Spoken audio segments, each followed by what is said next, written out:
We joined Candice at Bass Racing to take us through runners for Hollywood Bets on Wednesday. Candice, race 1, you've got a Trippy first timer in Trippy Silk with Elder Up. What are you expecting?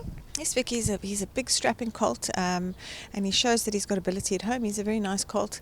I do, however, think that he probably will need the experience first time out and probably need the run a little bit. He's had a fair bit, but as I say, he's a big horse.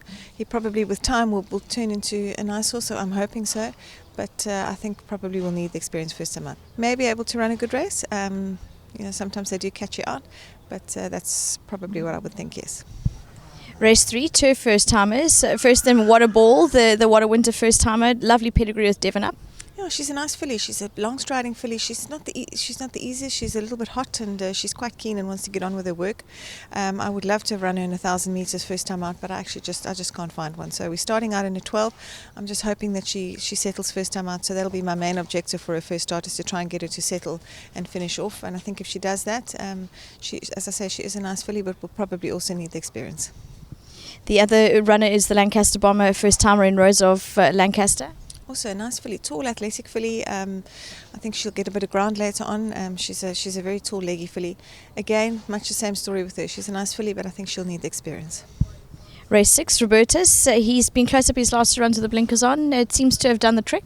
Yeah, not a bad run from him last time from a bad draw. Again, he's not drawn well, so it's not very easy for him to, he's not the kind of horse that you can chase up and get handy in the field. So tricky for him again from a 12 draw. It's all going to depend what sort of pace there's in the race and, if he's not too far back.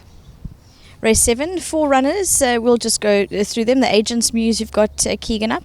Yeah, also a nice run from her first run out the maidens, trying a little bit further this time. I think she possibly will enjoy the mile. She hasn't done much wrong since she's come back from a break, and she's had pretty much form runs. Quite an open race this time around, but she's drawn nicely, and again, an east-way chance, I think.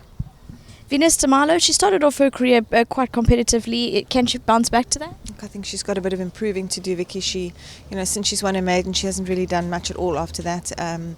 She's not the soundest of fillies. She's been a very tricky filly to try and keep in one piece. She probably will enjoy the going with the sting out of the ground, but some improving to do on her last few runs. Perilla, her form suggests she's in a really good space. Can she just continue that? Yeah, very, very consistent filly. I'm not sure whether a mile is just a touch on the far side for her. 14, I think, is probably her best trip. Also a little not drawn that well. I think she'll have to just try and have a little bit of a chance in the running this time around. She's the kind of filly that if you set her light and you try to place her, she gets a little bit keen. So if we can find a nice spot with her, she's doing well at home, she should be competitive. Costa Smeralda, lightweight with the blinkers on. Another one that's just not really doing much, Vicky. She's, after she won her maiden, she's a big burly filly and she takes an enormous amount of work. She's just not as athletic as what I would like her to be as she's gotten a bit older. So just trying desperately to win a race with her, but also improving to do. I've put on a pair of blinkers this time, try and get her to travel a little bit better in the race, but I can't really fancy her chances too much. Race 9, 2 runners. Raising Quinn, you've dropped her in trip and put the blinkers on? Yeah, she just doesn't ever round off her races. She's been running well to points and then she just doesn't seem to round them off. So we've got her back in a 12, blinkers on this time. If it's not too sharp for her, she's the kind of filly that could really do anything. Her work at home is always good, and I'm hoping for a much better run over this trip. She's come down in the ratings now, so she should be competitive.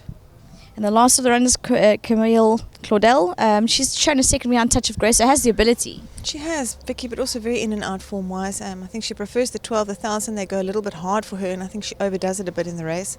I think that's what happened last time, and she also ended up running all by herself on the inside, so not much she can learn from that last run. So back in a 12 this time. Hopefully she can be a bit more competitive, but again, her form is not consistent enough for me to be able to fancy her. Candice, all the best. Thank you. That's Candice taking us through runners for Hollywood Bets Kenilworth on Wednesday, and looks to be a lovely meeting.